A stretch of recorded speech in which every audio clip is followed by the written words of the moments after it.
Bonjour à tous, j'espère que vous allez bien. Bienvenue sur la Demoiselle au Pivoine, chaîne où l'on parle parfum et littérature.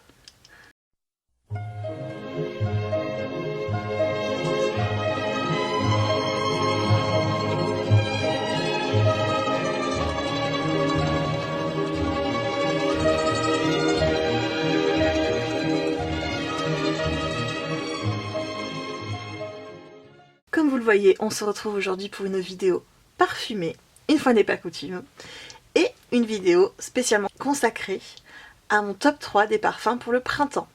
Bien sûr, vous vous en doutez bien, j'aurais pu vous en insérer 1000 autres. Avant de commencer, comme d'habitude, je suis très curieuse de connaître vos 3 parfums, vous, pour le printemps. S'il ne devait y en avoir 3, lesquels choisiriez-vous? Indiquez-moi ça en commentaire et qu'on puisse discuter de nos choix. Allez, on va commencer tout de suite par Odorat di Femina de Poulage.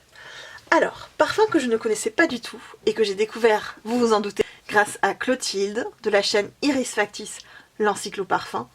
Merci Clotilde pour la découverte parce que c'est vraiment, oui, on va dire un coup de cœur, clairement pour ma part. Également, vous avez Stéphane qui en a parlé, donc je vous mettrai le lien de son blog en barre d'infos. Alors, Odorat di Femina, c'est un bouquet de roses de printemps, vraiment très dense, très charnu. Mais ce n'est pas du tout un bouquet de roses orientales, non, on est vraiment dans la rose printanière, très fraîche, mais pas que. Et c'est là que c'est intéressant.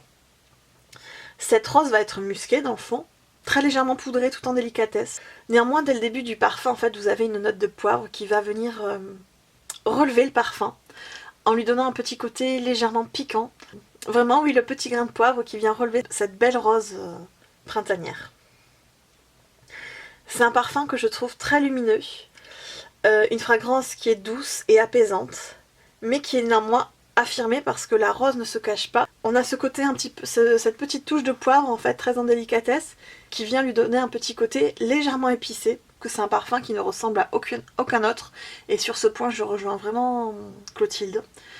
Il a vraiment quelque chose à part. Que si je ne devais vous le résumer qu'à un seul mot, ce serait le mot charnel en fait. C'est vraiment une fragrance qui est...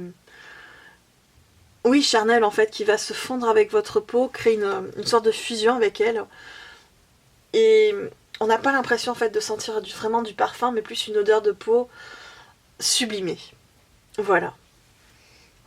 Alors, je tenais tout de même à vous préciser, je pense que vous savez que je voue un amour sans fin au parfum Love de Chloé, malheureusement discontinué.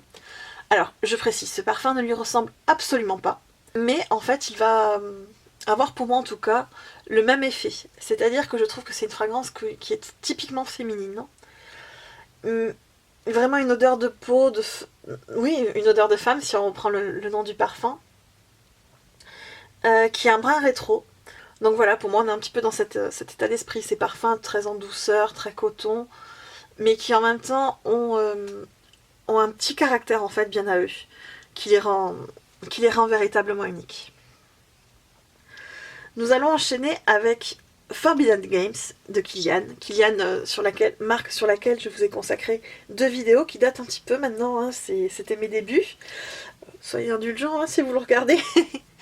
mais là j'avais envie de vous reparler de Forbidden Games parce que même si ce n'est pas mon parfum préféré dans la marque, quoique je crois qu'il est dans mon top 5 hein, tout de même, c'est un parfum que je ressors toujours en fait avec les beaux jours. Je ne sais pas pourquoi.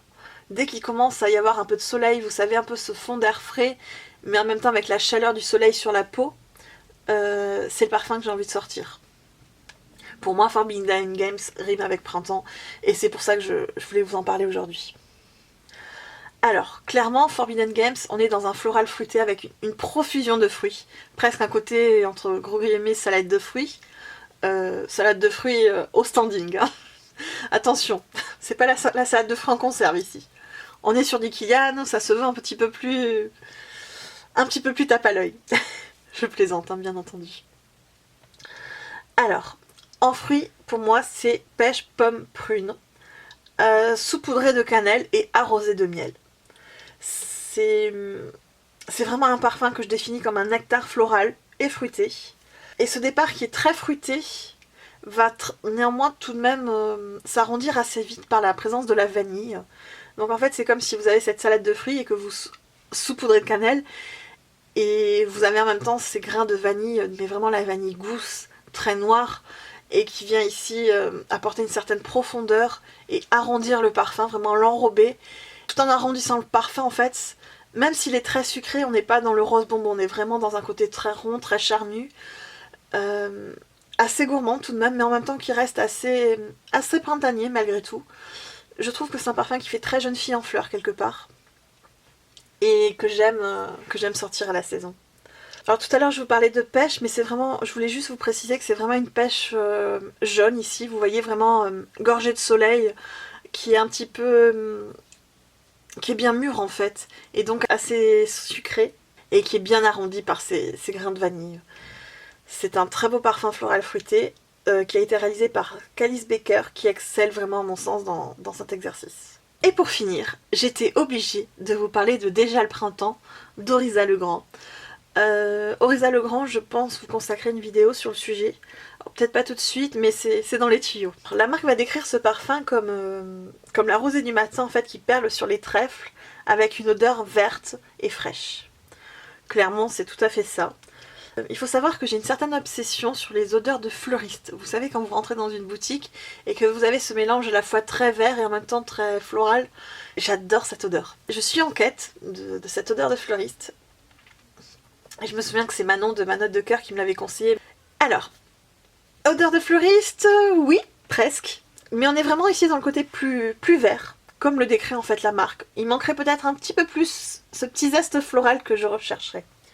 Mais néanmoins, on est très proche, hein, c'est juste pour chipoter un petit peu.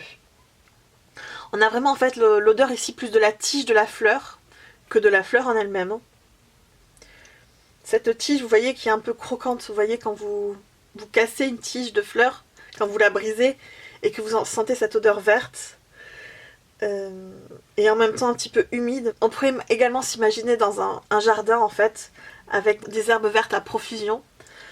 Un jardin donc, qui est vraiment verdoyant, avec un tapis de pâquerettes, et sur lesquels en fait vous avez ces gouttes de rosée qui perlent.